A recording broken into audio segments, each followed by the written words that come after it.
Shalom saudaraku yang dikasih di dalam Tuhan. Kita kembali mempelajari firman Tuhan pada saat ini dalam program Renungan Mingguan Kristen. Baik saudaraku yang dikasih dalam Tuhan, pada saat ini dalam renungan kita mempelajari tentang kesabaran. Adapun saya ingatkan kembali buku yang saya gunakan pada saat ini dalam renungan kita adalah Dalam Cawan Kristus, ya. Dan judul kita pada saat ini adalah Menunggu dalam Cawan Lebur, ya. Menunggu dalam cawan lebur. Dan ayat inti pelajaran kita pada saat ini dituliskan di dalam Galatia 5 ayat 22. Tetapi buah roh ialah salah satunya disebut panjang sabar. Jadi pada pelajaran kali ini kita akan mempelajari tentang kesabaran. Bagaimana menjadi seorang yang sabar. Baik, saudaraku yang dikasih dalam Tuhan, di dalam pelajaran kita pada saat ini dikatakan ada seorang anak berusia 4 tahun dengan marshmallow. Dikatakan ini dilakukan oleh ilmuwan kepada anak berusia 4 tahun ini. Lalu apa yang dilakukan? Setiap anak diberitahu oleh seorang ilmuwan bahwa mereka dapat memiliki marshmallow, namun jika anak itu menunggu sampai ilmuwan itu kembali dari satu tugas mereka akan diberi 2. Beberapa anak memasukkan marshmallow ke dalam mulut mereka, begitu ilmuwan itu pergi, yang lain menunggu. Nah, kita bisa melihat dalam kisah ini bahwa ada anak yang menurut, ada anak yang tidak menurut. Ada anak yang sabar dan ada anak yang tidak sabar. Ya, tidak sabar. Dan posisi yang sama sering terjadi kepada kita meskipun kita sudah dewasa. Sering kita tidak sabar karena kita menginginkan sesuatu. Baik, pada saat ini kita akan mempelajari bagaimana mengenai kesabaran. Satu ayat dikatakan dalam firman Tuhan dalam Ibrani 10 ayat 36, sebab kamu memerlukan ketekunan. Kita di dalam kehidupan ini memiliki sebuah tujuan. Dan untuk mencapai sebuah tujuan itu, kita memerlukan yang namanya ketekunan. Di dalam ketekunan ini tentunya terdapat kesabaran. Di dalam masalah dapat dikatakan sebagai cawan lebur kehidupan kita. Kita membutuhkan yang namanya ketekunan. Yang merupakan juga adalah kesabaran. Pada saat ini kita akan mempelajari beberapa hal, ya. Apa yang Tuhan katakan tentang sabar menunggu. Ya. Lalu nanti kita akan mempelajari tentang kesabaran dan pengharapan. Lalu menunggu dalam pembentukan karakter dalam kehidupan kita, ataupun sering disebut sebagai istilah cawan lebur. Lalu selanjutnya kita akan mempelajari 2 contoh Alkitab. Yang pertama adalah Daud, yang kedua adalah Elia. Baik saudara-saudaraku yang dikasih dalam Tuhan, yang terakhir kita belajar bagaimana menunggu dengan sabar. Kita pelajari terlebih dahulu bagaimana atau apa yang Tuhan katakan mengenai sabar menunggu. Ya. Ayat yang kita bisa miliki ataupun dapatkan terdapat di dalam Roma 15 ayat 5 dikatakan seperti ini. Semoga Allah yang adalah sumber ketekunan dan penghiburan mengaruniakan kerukunan kepada kamu sesuai dengan kehendak Kristus Yesus. Saudaraku yang dikasih dalam Tuhan, di dalam menjalani kehidupan kita ini, salah satu yang harus kita lakukan adalah sabar. Karena kalau tidak sabar, ini akan merusak segala sesuatunya. Dan kali ini kita mengetahui bahwa kesabaran adalah karakter Tuhan, sifat Tuhan. Jadi ketika kita ingin belajar untuk sabar, kita ingin mempelajari sifat Tuhan. Baik, kita bisa mengerti bahwa kesabaran Tuhan itu bukanlah ditandai dengan ketidakpedulian atau kelemahan Tuhan, ketidakberdayaan, ya, atau keraguan-raguan Tuhan. Ya boleh saja kita berpikir ya, jangan-jangan Tuhan ini dikatakan sabar, tapi karena tidak berdaya, atau dengan kata lain lebih kasar, sikap masa bodoh atau ragu-ragu ya, atau sabar untuk menunggu balas dendam. Bukan seperti itu. Tuhan kita punya kesabaran yang Dia ingin berikan contoh kepada kita. Tuhan itu sabar karena Dia berlimpah kasih kepada kita dan ingin menyelamatkan sebanyak mungkin manusia. Itu yang perlu kita tekankan mengenai kesabaran yang dimiliki oleh Tuhan. Itulah sebabnya Dia memberikan firman kepada kita. Dia memberikan firman sehingga firman ini akan mengajari kita, ya, membantu kita untuk menjadi seorang yang sabar. Tetapi di dalam kesabaran ini tentunya erat kaitannya dengan pengharapan. Pengharapan apa? Pengharapan akan kedatangan Tuhan yang kedua kali. Itulah sebabnya kita di dalam menanti kedatangan Tuhan yang menjadi pengharapan kita, salah satu yang harus kita bentuk di dalam diri kita adalah kesabaran. Dan kesabaran ini adalah bentuk daripada ketekunan pula. Ya, sabar menanti.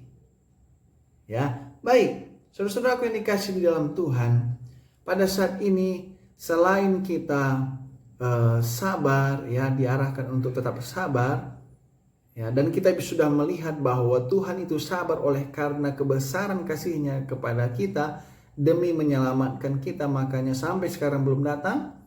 Tapi kita bisa mempelajari bahwa dalam Galatia 4 ayat 4 dikatakan seperti ini.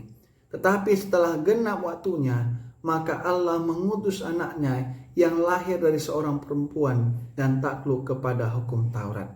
Jadi saudaraku yang dikasih dalam Tuhan, pada saat ini kita perlu mengetahui Tuhan mengajak kita dengan tekun untuk sabar.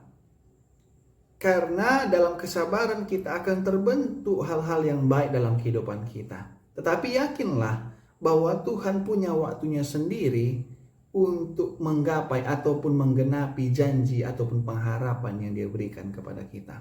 Itulah sebabnya dalam karakter Tuhan ataupun sifat Tuhan, yaitu kesabaran, ingin supaya kita juga memilikinya sebagai pengikutnya. Kenapa? Karena kesabaran itu menolong kita untuk mengandalkan Tuhan, ya. Lalu kesabaran itu juga menolong kita untuk melihat diri kita yang lebih jelas, mengoreksi diri kita kembali. Kesabaran itu membuat kita bertekun. Lalu apalagi? Kesabaran itu memberikan iman dan kepercayaan kita itu semakin bertumbuh. Lalu apalagi? Kesabaran juga membuat kita dengan Allah bekerja sama, yaitu melalui penurutan kita dengan Tuhan untuk menggapai pengharapan itu. Dan yang terakhir, kesabaran itu akan menolong kita hidup dengan iman. Hidup dengan percaya sepenuhnya kepada Tuhan. Baik, saudara-saudaraku yang dikasih dalam Tuhan, pada saat ini kita bisa mengingat bahwa yang pertama, Tuhan memiliki waktu yang terbaik untuk kita. Kita mungkin tidak mengetahui mana waktu yang terbaik. Ya, dalam kehidupan kita ada harapan-harapan yang kita harapkan mungkin tidak datang seperti waktu yang kita harapkan. Tetapi bisa saja Tuhan memberikan waktu yang jauh lebih baik dan kita akan melihat kasih Tuhan yang begitu luar biasa. Dan saya yakin Tuhan sampai sekarang menunda kedatangannya juga oleh karena ada waktu yang terbaik. Dan kita akan melihat betapa besarnya kasih Tuhan kepada kita. Lalu saudara-saudaraku yang dikasih dalam Tuhan, kita bisa melihat sebuah cerita di dalam Alkitab yaitu mengenai Raja Daud. Pada saat itu kita bisa mengerti bahwa dia dipanggil untuk memainkan musik untuk menenangkan raja, yaitu Raja Saul yang melakukan dosa. Ketika dia melakukan dosa jadi tidak tenang kehidupannya. Tapi Daud datang untuk menghibur raja. Lalu pada akhirnya dia melawan musuh besar yaitu Goliat. Dan dia mendapatkan pujian daripada banyak orang, ya. Lalu dia pun akhirnya bertugas dalam ketentaraan dan menjadi terkenal. Dia berteman dengan Yonatan sebagai pewaris tahta, tapi apa yang terjadi? Apa yang terjadi? Raja Daud yang dipilih untuk menjadi raja, bukan Yonatan. Ya, itulah sebabnya Raja Saul ingin membunuhnya. Namun ada saatnya mereka ini berdamai. Ya, karena apa? Karena Daud menyelamatkan nyawanya. Tapi apa yang terjadi? Saul menganiaya dia lagi, mengejar-ngejar dia. Ya, mengejar-ngejar untuk membunuh Daud. Tapi apa yang terjadi? Daud sabar. Ya, suatu kali ketika Daud ini berada di tempat Saul dan sama sekali Saul tidak menyadari kehadiran daripada Daud, akhirnya apa yang terjadi? Dia mengambil beberapa peralatan daripada raja dan akhirnya dia bawa pergi, padahal ada bisikan untuk membunuh raja. Tapi apa yang terjadi?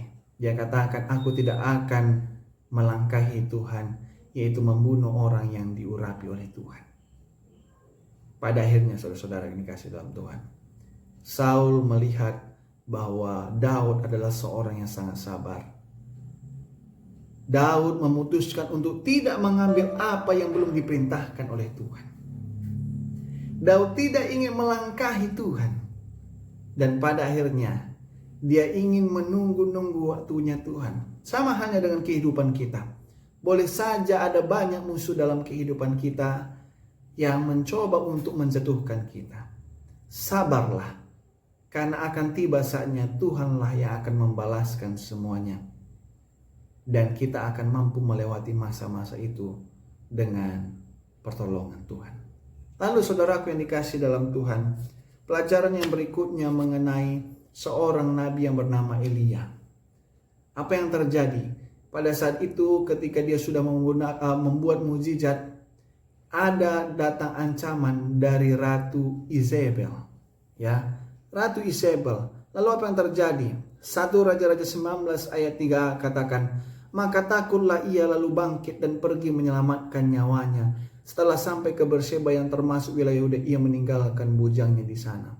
Jadi, pada saat itu meskipun nabi ini yaitu Elia yang melihat pertolongan Tuhan turun dari surga, namun dia takut akan ancaman. Ancaman siapa?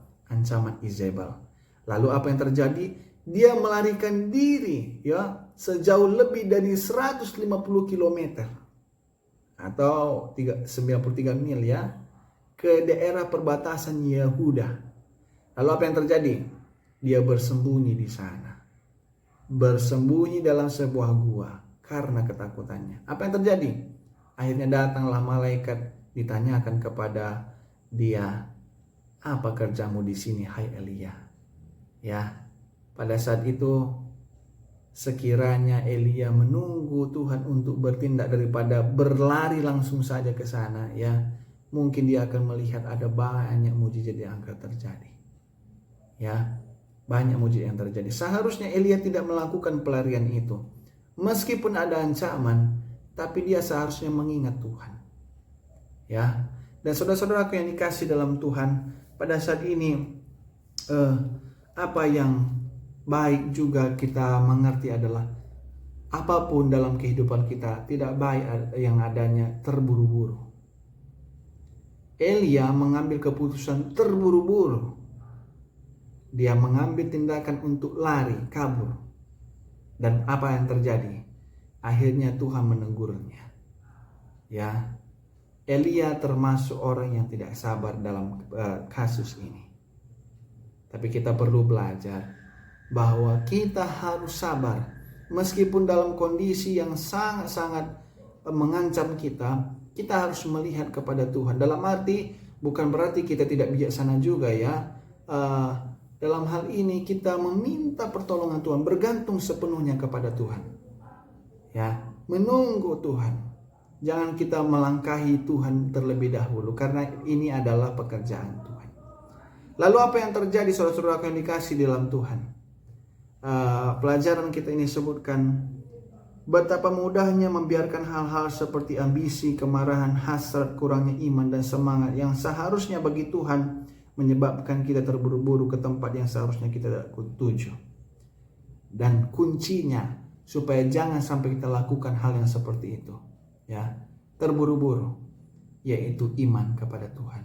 Percaya saja bahwa Tuhan akan tolong. Boleh saja dalam kehidupan kita lakukan usaha, tapi jangan terlalu terburu-buru untuk memenuhi keinginan kita. Berdoa, tanyakan pada Tuhan, percaya pada Tuhan, supaya kita jangan salah langkah. Ya, lalu saudaraku yang dikasih dalam Tuhan, bagaimana caranya supaya kita bergembira di dalam Tuhan? Dikatakan dalam pelajaran kita, Mazmur 37 ayat 4, dan bergembiralah di dalam Tuhan, maka Ia akan memberikan kepadamu apa yang diinginkan hatimu. Dalam arti apa? Bergembira di dalam Tuhan ini adalah bergembira oleh karena sesuai dengan kehendak Tuhan. Ya, itulah sebabnya saat ini kita diajak untuk membaca Mazmur 37 ayat 4. Maka kita diingatkan mulai dari ayat 1 sampai ayat yang ke-9. Yang pertama, ya, bagaimana dengan sabar menunggu Tuhan bertindak. Ya, bagaimana caranya supaya kita bisa menjadi seorang yang sabar?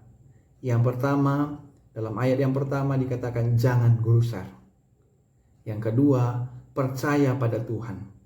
Yang ketiga, bergembiralah karena Dia, ya, melihat kebaikan Tuhan, ya. Lalu yang keempat, serahkan hidup kita kepada Tuhan. Yang kelima, ayat yang ketujuh, berdiam dirilah. Lalu berhentilah untuk marah dan nantikanlah Tuhan. Yang pertama, paling ditekankan kepada kita adalah jangan gusar, jangan cepat marah. Kalau tidak sesuai dengan keinginan kita, jangan langsung naik pitam. Ya, jangan langsung cepat tidak tenang. Tenang saja, karena Tuhan akan memberikan yang terbaik untuk kita. Dan rahasia ini perlu kita buat, yaitu untuk membuat kita bergembira di dalam Tuhan. Ya, bergembira dalam Tuhan. Dan saudara-saudaraku yang dikasih dalam Tuhan, mungkin kondisi kehidupan kita membuat kita marah dan sebagainya. Tapi umat Tuhan akan bersuka cita dalam kehidupannya. Karena apa? Karena percaya. Lalu dalam pelajaran kita yang terakhir dikatakan, belajar kesabaran selama ini dapat terjadi saat kita fokus pada pribadi Tuhan. Ya, saat kita fokus kepada pribadi Tuhan. Maka dari itu, jika kita mendidik dan melatih jiwa kita untuk memiliki lebih banyak iman, lebih banyak kasih, lebih banyak kesabaran, dan kepercayaan yang lebih sempurna kepada Bapa Surgawi kita, saya tahu kita akan memiliki lebih banyak kedamaian dan kebahagiaan dari hari ke hari saat kita melewati konflik kehidupan ini. Ingat saudaraku, Tuhan akan menolong kita. Yang penting kita sabar dan percaya kepada Tuhan. Percaya kepada Tuhan. Jadi, pokok pembahasan kita pada saat ini menekankan bahwa kita mengerti bahwa penantian yang sabar adalah bagian daripada buah roh. Dan ini sangat penting di dalam kita menjalani kehidupan kita. Yang kedua, menunggu dengan sabar. Ya, mungkin ketika kita mengenal dan mempercayai orang yang kita tunggu. Dalam arti, kalau kita menunggu Tuhan dengan sabar, dengan penuh percaya, maka pasti kebahagiaan akan menjadi bagian kita. Mulai saat ini, pelajaran kita menyebutkan kepada kita, ingatlah, ketika dikatakan sabar, maka di situ juga terdapat iman ataupun rasa percaya. Biarlah dengan kesabaran menunjukkan bahwa kita memiliki hasil buah daripada Roh, lalu kesabaran ini menunjukkan kita kepada bahwa kita adalah umat Tuhan pada akhir zaman yang setia kepada Tuhan. Lalu yang harus kita kerjakan sambil menunggu Tuhan itu berlomba-lomba untuk melakukan perintah Tuhan. Dan yang terakhir, kalau kita tidak sabar, rugi yang terjadi pada diri kita. Demikianlah pelajaran mingguan Kristen kita pada saat ini. Semoga bermanfaat. Tuhan Yesus memberkati kita. Amin.